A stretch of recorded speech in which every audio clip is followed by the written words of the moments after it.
ലോകത്തിലെ തന്നെ ഏറ്റവും വലിയ പെട്രോളിയം എക്സ്പോർട്ടേഴ്സ് ആണ് നമ്മൾ. ഇന്ത്യയുടെ എക്സ്പോർട്ട് റവന്യൂവിൽ ഏറിയ പങ്കും വഹിക്കുന്നത് പെട്രോളിയം ഉൽപ്പന്നങ്ങളാണ്. പക്ഷെ ഈ നേട്ടം കൊണ്ട് നമുക്ക് എന്തെങ്കിലും ഗുണമുണ്ടോ? ഇല്ല. കാരണം ഈ വലിയ കയറ്റുമതിയുടെ ലാഭം പോകുന്നത് മെയിൻലി ഒരു വ്യക്തിയുടെ പോക്കറ്റിലേക്കാണ്. ഗവൺമെന്റിന്റെ ടാക്സ് ചതിക്ക് മുകളിലുള്ള വഞ്ചനയുടെ കഥയാണിത്. ലോകത്തിലെ ഏറ്റവും വലിയ റിഫൈനറി കോംപ്ലക്സ് ഇന്ത്യയിലാണ് സ്ഥിതി ചെയ്യുന്നത്. ഗുജറാത്തിലെ ജാംനഗറിൽ പ്രവർത്തിക്കുന്ന റിലയൻസ് ഇൻഡസ്ട്രീസിന്റെ റിഫൈനറി.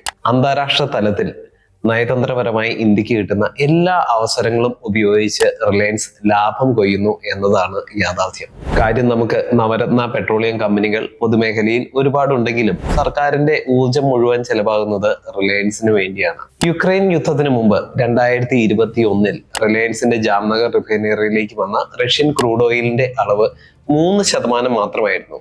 യുദ്ധത്തിന് ശേഷം പാശ്ചാത്യ രാജ്യങ്ങളിൽ ഉപരോധം ഏർപ്പെടുത്തിയതോടെ റഷ്യൻ എണ്ണയുടെ വില കുറഞ്ഞു. റിലയൻസ് ഈ അവസരം മുതലെടുക്കാൻ തുടങ്ങി. 3 എന്നത് 50% ഇമ്പോർട്ട് വരെയായി. 2025 ആദ്യ 7 മാസങ്ങളിൽ മാത്രം റിലയൻസ് ജാംനഗറിലേക്ക് ഇറക്കുമതി ചെയ്തത് ഏകദേശം 18.3 മില്യൺ ടൺ ക്രൂഡ് ഓയിലാണ്. ഇതിന്റെ മൂല്യം $8.7 ബില്യൺ ഒക്കെ വരും. ക്രൂഡ് ഓയിൽ റിഫൈൻ ചെയ്യുന്നതിന് അവർക്ക് ലഭിച്ചത് ഒരു ബാരലിന് $30 റിഫൈനിങ് മാർജിൻ ആണ്. അതിഭീമമായ ലാഭം. വില കുറഞ്ഞ റഷ്യൻ ക്രൂഡ് ഓയിൽ വാങ്ങുക, അത് ജാംനഗറിൽ വെച്ച് പെട്രോളിയമായും ശുദ്ധീകരിക്കുക, എന്നിട്ട് ഉപരോധം ഏർപ്പെടുത്തിയ പാശ്ചാത്യ രാജ്യങ്ങളിലേക്ക് തന്നെ കയറ്റി അയക്കുക. ഇതായിരുന്നു ബിസിനസ് മോഡൽ. 2023 ഫെബ്രുവരി മുതൽ 2025 ജൂലൈ വരെ ജാംനഗറിൽ നിന്ന് കയറ്റുമതി ചെയ്ത ഉൽപ്പന്നങ്ങളുടെ ആകെ മൂലം $85.9 ബില്യൺ ആണ്.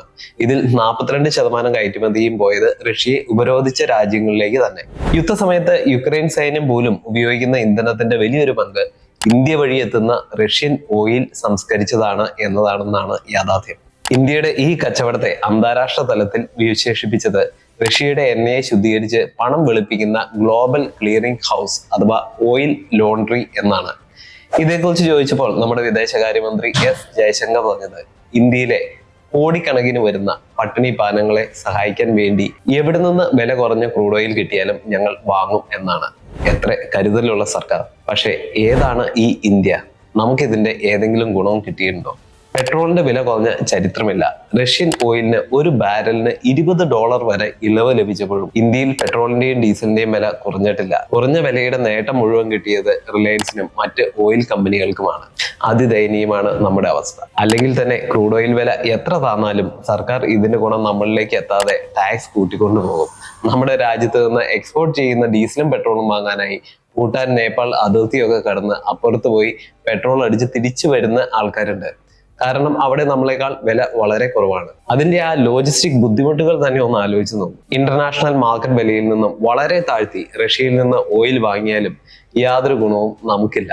ഇതും പോരാഞ്ഞ് അമേരിക്കയുടെ വക പിഴച്ചുന്നു. റഷ്യൻ എണ്ണ വെളുപ്പിക്കൽ പരിപാടി കാരണം അമേരിക്കൻ പ്രസിഡന്റ് ഡൊണാൾഡ് ട്രംപ് ഇന്ത്യയിൽ നിന്നുള്ള ഉൽപ്പന്നങ്ങൾക്ക് മേലുള്ള താരിഫ് 50% കുത്തനെ ഉയർത്തി. റഷ്യൻ ഓയിൽ വാങ്ങുന്നത് നിർത്താൻ ഇന്ത്യയെ നിർബന്ധിക്കുക എന്നായിരുന്നു ഇതിന്റെ ലക്ഷ്യം. പക്ഷെ ഇത് അഫക്ട് ചെയ്തത് തമിഴ്നാട്ടിലെ ടെക്സ്റ്റൈൽസ് നിർമ്മാതാക്കൾ, നമ്മുടെ നാട്ടിലെ ചെമ്മീൻ കയറ്റുമതിക്കാർ എന്നിങ്ങനെ ഒരുപാട് ചെറുകിട വ്യവസായികൾക്കാണ്. കോടിക്കണക്കിന് രൂപയുടെ കയറ്റുമതിയാണ് തടസ്സപ്പെട്ടത്.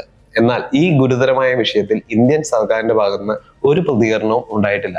തനിക്ക് വ്യക്തിപരമായ നഷ്ടങ്ങൾ ഉണ്ടാകുമെങ്കിലും രാജ്യത്തെ ചെറുകിട വ്യവസായികൾക്കും കർഷകർക്കും വേണ്ടിയാണ് ഞാൻ പോരുന്നത് എന്നൊക്കെ പ്രധാനമന്ത്രി നരേന്ദ്രമോദി തട്ടിവിട്ടു. എന്ത് വ്യക്തിപരം? മൈ ഫ്രണ്ട് ട്രംപിനോടുള്ള സൗഹാർദ്ദം തകരും എന്നായിരിക്കും അദ്ദേഹം ഉദ്ദേശിച്ചത്. കുറ്റം പറയരുതല്ലോ. തുടർന്ന് വരുന്ന എല്ലാ അധിക്ഷേപങ്ങൾക്കിടയിലും മൈ ഫ്രണ്ട് മോഡി എന്ന് പ്രത്യേകം കൂട്ടിച്ചേർക്കാൻ ട്രംപും പ്രത്യേകം ശ്രദ്ധിക്കുന്നുണ്ട്. ഒരു വശത്ത് റിലയൻസ് ബില്യൺ കണക്കിന് ലാഭം നേടുമ്പോൾ മറുവശത്ത് ലക്ഷക്കണക്കിന് സാധാരണക്കാർക്ക് തൊഴിൽ നൽകുന്ന ചെറുകിട വ്യവസായങ്ങൾ തകരുന്നു. എന്നാൽ റിലയൻസിന് താല്പര്യമുള്ളിടത്തോളം ഒരിക്കലും റഷ്യയിൽ നിന്നുള്ള എണ്ണ വാങ്ങൽ നിർത്താൻ പോകുന്നില്ല. റഷ്യൻ എണ്ണയുടെ പേരിൽ അന്താരാഷ്ട്ര ഉപരോധങ്ങളെ മറികടന്ന് റിലയൻസ് ഭീമമായ ലാഭം കൊഴിയുമ്പോൾ ഇന്റർനാഷണൽ ലെവലിൽ നമ്മുടെ ക്രെഡിബിലിറ്റിയാണ് നഷ്ടപ്പെടുത്തുന്നത്. നമുക്ക് പെട്രോൾ ഡീസൽ വില ഒട്ട് കുറയുന്നുമില്ല. രാജ്യത്തിന്റെ കയറ്റുമതി മേഖല തകരുകയും ചെയ്തു. സർക്കാർ പൊതുമേഖലാ കമ്പനികളെ പിന്തള്ളി റിലയൻസിന് എല്ലാ സൗകര്യവും ചെയ്തു കൊടുക്കുന്ന ഈ ക്രോണി ക്യാപിറ്റലിസത്തിൽ പണം മുഴുവൻ റിലയൻസിന് പണി കിട്ടുന്നത് നമുക്ക് മൈ ഫ്രണ്ട് അംബാനിക്ക് വേണ്ടിയല്ലേ എന്ന് കരുതി നമുക്ക് സമാധാനിക്കാം.